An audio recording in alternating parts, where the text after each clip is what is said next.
चलो गाइस, ले लो शेक, ले लो फटाफट। ज्यादा कूल डाउन, ज्यादा नहीं टाइम लगाने का। चलो बेटा, आ जाओ, आगे आ जाओ। आज पीछे नहीं बैठना, आगे बैठना, क्योंकि आज बहुत इंपॉर्टेंट टॉपिक है।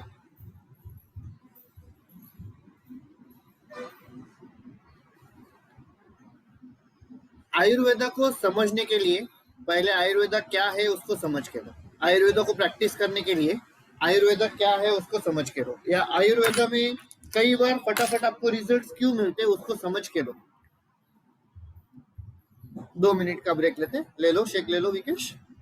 2 मिनट में शुरू करते हैं।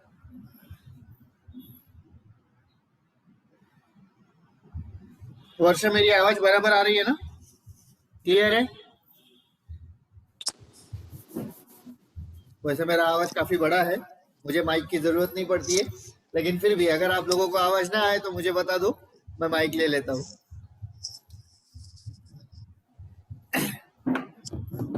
100 लोगों के हॉल में अगर माइक बंद हो जाए तो मुझे बुलाया जाता है, भाई आ जाओ भाई, बात करो। आवाज बड़ा भी है और थोड़ा रफ भी है।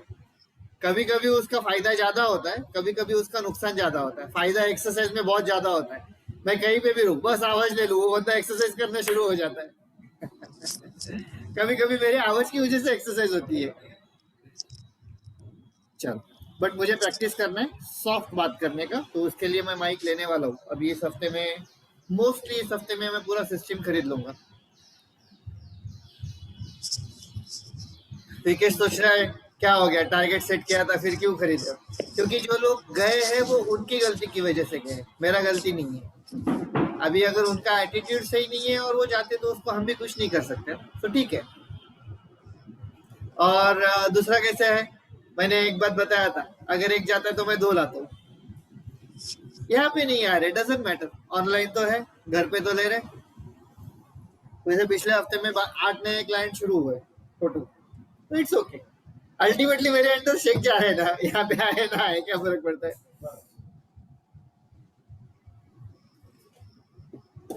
आज और 2 और एक शुरू करना है, नया क्लाइंट। चलो, सो बेटा जल्दी, टाइम जा रहा है, इट्स 7:50 ऑलरेडी। ओके, सो आयुर्वेदा का मतलब क्या है? आयुर्वेदा ये 2 शब्दों से बना है, आयुर एंड वेदा। अभी इसमें आयुर जो है, आयुर का मीनिंग है लाइफ, और वेदा का मीनिंग है नॉलेज। तो लाइफ का knowledge, that is Ayurveda, for you to understand in a very very very simple language. तो अगर आपको आयुर्वेदा प्रैक्टिस करना है तो आपको आपके लाइफ का नॉलेज होना जरूरी है। समझ रहे हो बात को? क्यों आज नींद में अभी तक हो, उठे नहीं नींद से? थोड़ा सा प्रैक्टिस कर लेने का, एक्सरसाइज कर लेने का आके, मतलब ऐसा ऐसा हो जाएगा। ऐसा नहीं होगा वो, थोड़ा सा जॉगिंग कर लो चाहिए तो। नींद नहीं हुई? नहीं हुई, ओके कोई बात नहीं, सो जाओ।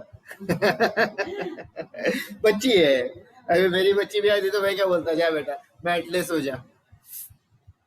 Okay, so knowledge of life. अभी ये आयुर्वेदा को क्यों ऐसे बताया गया है? Because it is actually a holistic system of health and wellness. Holistic system को आप कैसे बोलोगे हिंदी या मराठी में? एक वो पूरा का पूरा सिस्टम है, 100% कंप्लीट सिस्टम है हेल्थ और वेलनेस का। दवाओं से डिसीज को ट्रीट किया जाता है। आयुर्वेदा क्या कहता है? Make healthy, give health to healthy, या मेंटेन हेल्थ ऑफ हेल्दी। जो हेल्दी है उसका भी हेल्थ बनाए रखो, सिर्फ डिसीज को ट्रीट मत करो, जो हेल्दी है उसका भी हेल्थ बनाए रखो। So there is a big difference between what science says and what Ayurveda says, और what allopathy says and what Ayurveda says. अभी का ये जो मॉडर्न साइंस है ना, वो सिर्फ डिसीजेस को ट्रीट करने पे फोकस करता है। आयुर्वेदा सिर्फ डिसीजेस को ट्रीट करने पे फोकस नहीं करता। Ayurveda focuses on making making healthy more healthy. अगर आप देखोगे तो आयुर्वेदा इंडिया से ही निकला है। 5000 साल पहले आयुर्वेदा प्रैक्टिस किया जाता था। जीविका याद है? Statue statue in Thailand, one of the biggest statue in Thailand. Jivaka is known as Buddha's personal doctor. और जीविका क्या कहते थे मालूम है? इस पूरे धरती पे 6 से 7 हजार पौधे हैं जो मेडिसिनल यूज के हैं, प्लांट्स है एंड मिनरल्स है, जिसमें से अब तक आज तक सिर्फ 1200 के बारे में रिसर्च किया गया है, वो भी मेडिका ऑफ अमेरिका में। दूसरा कोई ऐसा बुक नहीं है जहाँ पे आपको ये 6 से 7 हजार प्लांट्स का या मिनरल्स का नॉलेज मिलेगा। अभी ये जो चक्र संहिता है जो 1000 BCE में लिखा गया था, उसमें 8 अलग अलग सेक्शंस है और 120 अलग अलग चैप्टर है। अगर आपको ये 1200 जो प्लांट्स एंड मिनरल्स है जिसके बारे में रिसर्च आज तक किया गया है उसका इंफॉर्मेशन चाहिए तो आपको ये बुक में मिल जाएगा। उस बुक में आपको लाइफस्टाइल के बारे में भी बताया जाएगा और दवाइयों के बारे में भी बताया जाएगा। Which colour diet we should eat, ये एक बुक है डॉक्टर डेविड इबर का, वो भी आप पढ़ सकते हो। उस बुक में भी आपका डाइट कैसे होना चाहिए, लाइफस्टाइल कैसा होना चाहिए, उसके बारे में बहुत सारी चीजें बताई गई है। और लाइफस्टाइल को लेके, आपके लाइफस्टाइल को लेके आपका डाइट कैसा आपने अच्छा रखना चाहिए या अच्छा रख सकते हो, उसके बारे में भी बताया गया है। ठीक है। दूसरा एक बुक है सुश्रुता संहिता, ये सब संस्कृत वर्ड्स है। ये 6 सेक्शन और 186 चैप्टर्स का बुक है जो फोकस करता है सिर्फ सर्जरीज पे, आपके कौन से प्रॉब्लम को आपने कौन सा सर्जरी करना चाहिए, इसके ऊपर उसमें बताया गया। तो अगर आपको ये डिटेल में जाना है तो आप ये बुक्स पढ़ सकते हो और डिटेल में इसका नॉलेज ले सकते हो और आपके बॉडी की प्रॉब्लम सॉल्व कर सकते हो। Okay, coming back, not joking, it is a fact. ये बुक्स में उतने चैप्टर्स है, उतने सेक्शंस है और हर सेक्शन का अपना अपना खुद का इंफॉर्मेशन, खुद का इंपॉर्टेंस अलग अलग है। हम ना ये 1200 में से सिर्फ 4 मेन चीजों पे बात करेंगे जो प्रिंसिपल्स है उसके ऊपर, उसमें से जो सिर्फ 4 मेन है उसके ऊपर हम बात करेंगे। We are not going to talk on all 1200 minerals and 1200 plants, 1200 औषधि या पौधों के बारे में हम बात नहीं कर सकते। Ayurveda is known as holistic framework of health and wellness. सिर्फ हेल्थ नहीं है, हेल्थ एंड वेलनेस। इस पे से हम पहले हेल्थ पे बात करेंगे and then we will focus on wellness. अभी प्रिवेंटिव मेजर्स सबको पता है, we have to be proactive not reactive. हमें तकलीफ होने के बाद हमने काम नहीं करना चाहिए, हमें तकलीफ नहीं होनी चाहिए इसके लिए हमने काम करना चाहिए, बराबर है। एक्सीडेंट होने के बाद हेलमेट पहनना ज्यादा सही है कि एक्सीडेंट होने के पहले हेलमेट पहनना ज्यादा सही है? डायबिटीज होने के बाद शुगर के ऊपर काम करना ज्यादा सही है कि डायबिटीज ना होने के लिए शुगर के ऊपर काम करना ज्यादा सही है? स्पॉन्डिलोसिस होने के बाद ट्रैक्शन लेके फिर लाइफस्टाइल करना ज्यादा सही है कि लाइफस्टाइल अच्छा रख के स्पॉन्डिलोसिस ना हो उसके लिए काम करना ज्यादा सही है? Same with thyroid, same with diabetes, same with BP problem, same with heart problems, same with your body figure. Body figure खराब हो जाने के बाद उसके ऊपर काम करने का या बॉडी फिगर जब अच्छा है तब उसको मेंटेन रखने के लिए उसके ऊपर काम करने का? Understanding the point? So what preventive measures says maintain the health of the healthy. अभी अगर आप हेल्दी नहीं हो तो पहला, सिद्धि आपके यहाँ से अनम्यूट हो रहा है वो, ओके। सिद्धि कोशिश करो कि आपका म्यूट पे रहे, वापस अनम्यूट हो गया। सिद्धि कैन यू हियर मी? हाँ। सो अगर आप हेल्दी नहीं हो तो पहले तो कोशिश करो कि आप हेल्दी बनो जल्दी से जल्दी, फास्ट। और एक बार हेल्दी बनो तो उसके बाद उसको मेंटेन करो। इसको संस्कृत में क्या कहा गया पता है? स्वास्थ्य स्वास्थ्य रक्षणम। किसको आती है संस्कृत? है कोई? नहीं आती है? चलो कोई बात नहीं। देन क्यूरेटिव, क्यूरेटिव मतलब cure the disease of deceased, जिसको तकलीफ है उसका डिसीज क्योर करो और देन उसको प्रिवेंटिव मेजर्स पे लाओ। That is what is holistic framework. अभी ये जो क्यूरेटिव है इसको संस्कृत में क्या कहा गया है? नाम सुनोगे ना तो पागल हो जाओगे, इतना मस्त नाम है। संस्कृत सीखा? सीखना है? हाँ ना? हाँ सुन लो, अतुर्यस्य विकारा प्रशनमम च। 50 बार बोल चुका हूँ लेकिन अभी भी मुझे नहीं आ रहा है। कल मैंने 50 बार उसको प्रैक्टिस किया लेकिन अभी भी मेरा गड़बड़ हो रहा है उसमें है। अभी ये कुछ संस्कृत के डेफिनेशंस है। अगर इन डेफिनेशंस को आप सही ढंग से देखोगे तो it is nothing but preventive and curative. Sanskrit भी वही कहता है कि आपको preventive measures and curative measures रखने हैं। अभी एक रीजन क्यों आयुर्वेदा को ज्यादा माना जाता है, क्योंकि ये सिर्फ दवाओं पे डिपेंड नहीं है। Modern science is dependent only on medicines, but Ayurveda is not dependent on medicines. इसमें आपका मेडिसिन और ड्रग दोनों पे भी ये डिपेंड नहीं है। इसमें आपके खान पान पे भी काम किया जाता है। आहार विहार पता है आप लोगों को? अभी आहार मतलब क्या? खाना, न्यूट्रिशन बेसिकली, नॉट खाना, because all food is nutrition. All nutrition is food but all food is not nutrition. Vada pav nutrition नहीं है, पॉपकॉर्न न्यूट्रिशन नहीं है, चॉकलेट न्यूट्रिशन नहीं है, बट हर न्यूट्रिशन फूड है। तू क्या खाती है? कुरकुरे न्यूट्रिशन नहीं है, दाबेली न्यूट्रिशन नहीं है, पिज्जा न्यूट्रिशन नहीं है, but all nutrition is food. ठीक है, तो हमें आहार पे ध्यान देना है। और विहार मतलब क्या? सॉरी, लाइफस्टाइल, जीवन से। लाइफस्टाइल में, विहार में और आहार में अगर हम दोनों को एक साथ लाए तो 3 अलग अलग चीजें आ जाती है, न्यूट्रिशन, लाइफस्टाइल एंड हाइड्रेशन। उसी के साथ साथ थोड़ा बहुत योगा भी, तब जाके ये आहार और विहार पूरा होता है। अब ये सब चीजें आपके बॉडी को हेल्दी रखने के लिए जरूरी है। And when we are talking of maintaining the health of healthy, हमें इन सब चीजों पे ध्यान देना जरूरी है। And that is one of the reasons. अपने बहुत सारे एक्सरसाइजेस में बीच बीच में बहुत सारे योगासन है। आप लोगों को नहीं पता चलता आप कौन सा योगासन कर रहे हो, लेकिन है, अलग अलग टाइप के योगा है। जब भी मैं आपके बाजू में आके खड़ा रह के आपका पोजीशन इंप्रूव करवा रहा हूँ, समझ लो वो कोई ना कोई योगासन है या योगा है, व्हाटएवर। इसको बहुत नींद आ रही है, उसको अफ्रीज दे दे यार, सच में दे दे। अरे दे दे, बिंदास दे।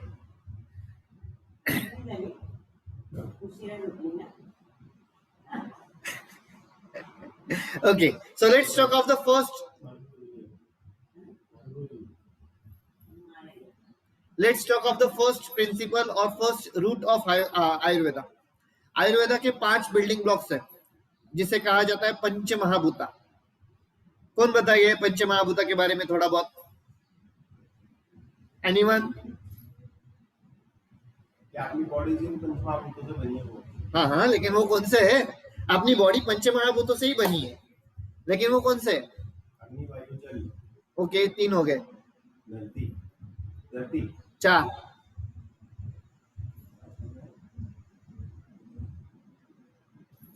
स्पेस, अंतरिक्ष, एयर, वाटर, एथर कहते हैं उसे। अंतरिक्ष मतलब इंग्लिश में एथर कहते हैं, एथर एंड फायर एंड अर्थ। अब ये हर एक एलिमेंट का ना अपना अपना खुद का प्रॉपर्टी है। अर्थ का प्रॉपर्टी क्या है?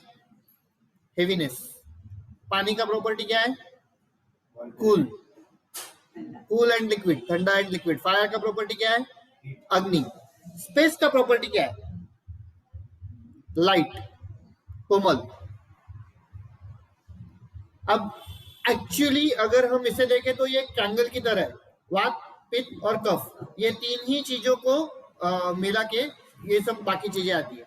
अभी इसमें वात और पित्त एक साथ आ गया तो क्या होता है?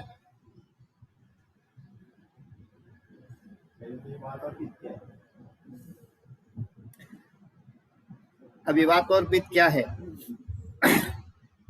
ये जो 5 एलिमेंट्स है, ये अपने बॉडी में एक दूसरे को कंबाइन करते हैं, बराबर है?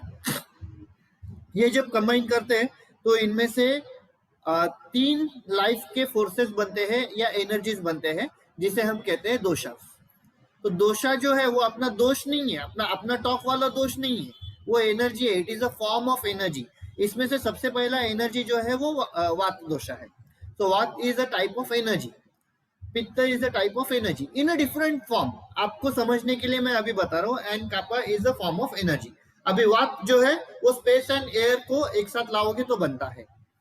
स्पेस एंड एयर एक साथ आएगा तो बनता है। पित्त जो है वो फायर एंड वाटर से बनता है, और कापा जो है कफ नहीं है, कफ अपना कफ नहीं, कफा, KAPFA, कफा कहते हैं उसे। ये एक दोषा है, it is a form of energy जो पानी और धरती को मिलके बनता है, वाटर एंड अर्थ को मिलके बनता है। एक्चुअली उसके लिए तालियां बजानी चाहिए, क्योंकि वो क्वेश्चन के लिए मैं राह देख रहा था कि कौन पूछेगा, बात एक्चुअली है क्या, या मैं जो भी बात करूं वो है क्या। अभी क्या होता है, बहुत बार लोग सुनते हैं लेकिन उसको समझ के नहीं लेते, और उसको अगर समझ के नहीं लोगे तो वो फायदे का कुछ भी नहीं है। तो आपको उतना अलर्ट रहना है, जब भी हम कोई भी हेल्थ टॉपिक लेते हैं ना, आपको उतना अलर्ट रहना है, आपको सुनना नहीं है, सिर्फ उसको समझ के लेना है, और सिर्फ समझ के नहीं लेना है, उसको प्रैक्टिस करना है।